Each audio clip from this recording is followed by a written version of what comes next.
Good morning mga boss, amo, and solid followers and viewers. Andito tayo ngayon sa terminal ng GMA. Ayan po, napaka-peaceful ngayon at saka walang traffic. Magandang takbo ng kalsada ngayon. Hindi kahit na rush hour. Hindi katulad pagka Biyernes, napaka puno-puno at saka paghapon.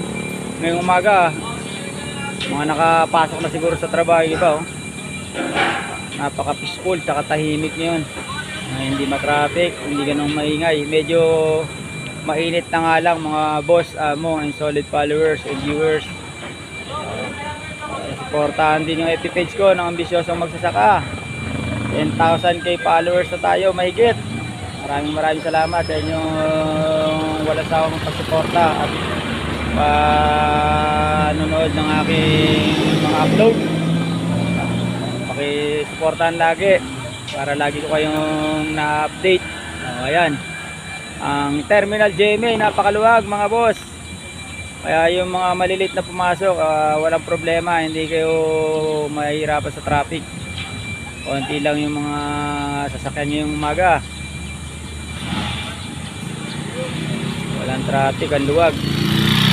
Yung mga pila ng terminal, yung pula, ayan dito sa GMA Cavite. Yung papuntahan Dasmariñas, maluwag na maluwag din.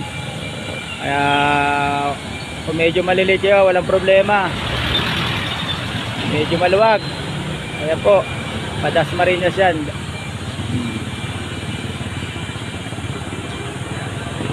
Dito naman sa kabila, papunta Petron, Bangkal sila, Bangkal, Carmona, Alabang.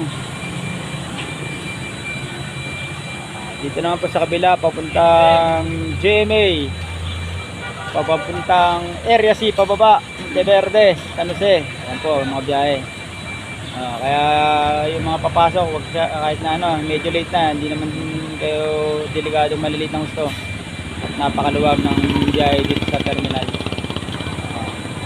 Kaya ingat-ingat po mga solid followers and viewers. Lagi po natin suportahan ng aking FB page, ang ambisyosong magsasaka ni Kuya Joel. Maraming salamat at magandang umaga po sa ating lahat. Ingat po ang lahat. Salamat.